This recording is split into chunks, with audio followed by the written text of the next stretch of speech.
Hai, selamat datang di Rumah Belajar Nitisara. Pada video kali ini, Mamita akan membahas tentang sifat dan perubahan materi. Ikutin terus ya videonya.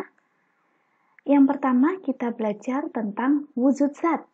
Nah, wujud zat ini, Mam hanya mengulang dari apa yang sudah kalian pelajari di sekolah dasar. Tentunya kita sudah tahu ada 3 macam wujud zat, yaitu zat padat dengan volume dan bentuknya yang tetap, zat cair dengan volumenya yang tetap tetapi bentuknya berubah mengikuti wadahnya, dan zat gas di mana volume dan bentuknya berubah. Mengapa hal ini bisa terjadi? Hal ini bisa terjadi karena susunan partikel antara zat padat, zat cair, dan zat gas ini berbeda. Untuk zat padat kita bisa lihat nih di sini bahwa gerakannya tidak bebas. Karena apa? Karena letak partikelnya berdekatan. Sehingga gaya tarik-menarik antara partikel yang satu dengan partikel yang lainnya menjadi sangat kuat. Ya. Sehingga ini bentuk dan volumenya selalu tetap. Sedangkan untuk zat cair, gerakan partikelnya bisa menjadi lebih bebas, sedikit lebih bebas. Karena apa? Karena letak partikel satu dengan partikel yang lainnya agak renggang. Sehingga gaya tarik-menarik antar partikelnya ya menjadi kurang kuat. Dan inilah yang menyebabkan volumenya tetap, tetapi bentuknya bisa berubah mengikuti dengan wadahnya. Sedangkan untuk zat gas, gerakan partikelnya menjadi sangat bebas. Ya, karena letak partikelnya sangat berjauhan, gaya tarik-menariknya sangat lemah.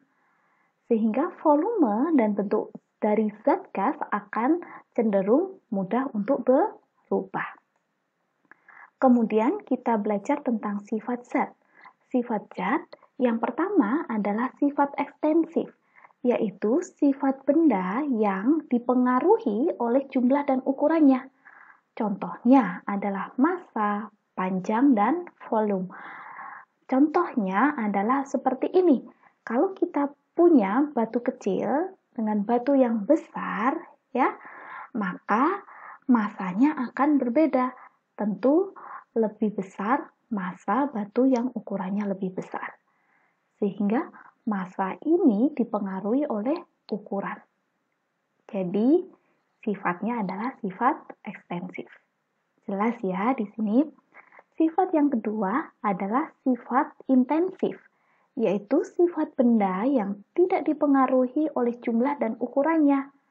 Contohnya adalah warna, suhu, kelarutan, titik didih, kekerasan, dan massa jenis. Jadi kalau misalkan Memita punya air 1 gelas dengan air 1 galon, massa jenisnya akan tetap sama, meskipun jumlah dan ukurannya berbeda. Ya, yang pertama kecil di dalam gelas, yang kedua di dalam galon. Ya, massa jenisnya tetap sama. Nah, untuk sifat intensif sendiri dibagi menjadi 2, ya, yaitu sifat fisika dan sifat kimia. Sifat fisika itu terdiri dari massa jenis, kekerasan, kelarutan, daya hantar listrik, kemagnetan, wujud zat, titik didih, titik leleh, titik beku, dan warna.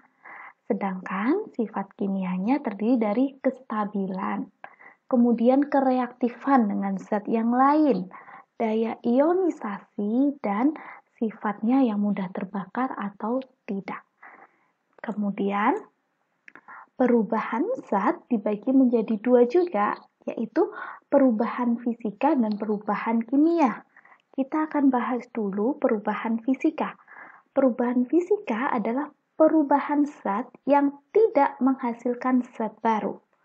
Contohnya, yaitu pelarutan. Air dicampurkan dengan gula menjadi larutan gula yang rasanya tetap manis sama seperti gula. Tidak menghasilkan zat yang baru. Contoh yang kedua tentang perubahan bentuk, yaitu beras yang ditumbuk menjadi tepung beras. Sifatnya masih sama seperti beras, hanya ukurannya yang berbeda, menjadi lebih kecil. namun tidak menghasilkan zat yang baru. Kemudian aliran energi, contohnya adalah lampu menyala, yaitu perubahan energi dari energi listrik menjadi energi cahaya. Kemudian seluruh perubahan wujud itu juga termasuk perubahan fisika. Contohnya pembekuan, peleburan, penguapan, pengembunan, penyubliman, dan pendeposisian. Nah, di sini Memita punya gambar tentang perubahan wujud. Dari padat ke cair, kita sebut mencair. Masih ingat ya, ini pelajaran di SD. Kemudian cair menjadi gas, namanya menguap. Sedangkan padat menjadi gas, namanya menyublim. Nah, yang ditandai dengan garis merah ini, dia menyerap kalor. Artinya dia membutuhkan panas untuk mengubah wujudnya. Sedangkan untuk cair menjadi padat namanya membeku, gas menjadi cair namanya mengembun, gas menjadi padat namanya mendeposisi. Nah, yang tandanya dengan garis titik-titik biru ini, dia melepas kalor. Artinya dia tidak membutuhkan panas untuk mengubah wujudnya. Di sini jelas ya, diperhatikan yang mana yang membutuhkan panas atau yang menyerap kalor, yang mana yang melepaskan kalor. Kemudian untuk perubahan kimia, yaitu perubahan zat yang menghasilkan zat baru. Apa saja sih yang termasuk dengan perubahan kimia? Yang pertama adalah pembakaran. Nah, kertas dibakar menjadi abu. Di sini abu tidak bisa diubah lagi menjadi kertas.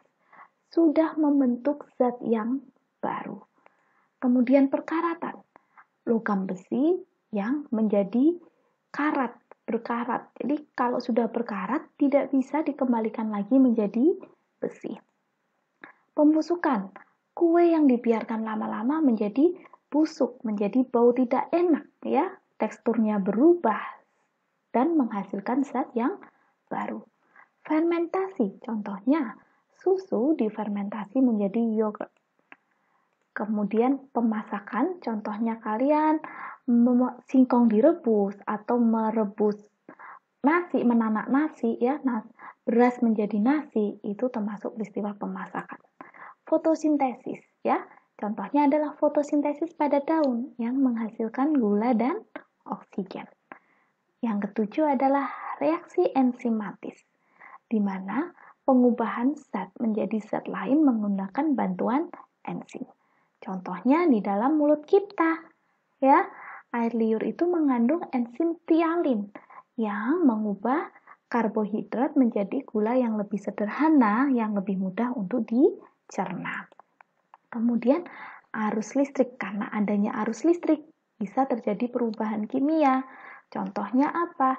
Contohnya adalah elektrolisis air, di mana ketika dialiri arus listrik, air itu akan berubah menjadi oksigen dan hidrogen. Nah, demikian penjelasan Memita tentang sifat dan perubahan zat. Semoga kalian semakin jelas ya. Jangan lupa untuk like, komen, dan subscribe. Bye-bye.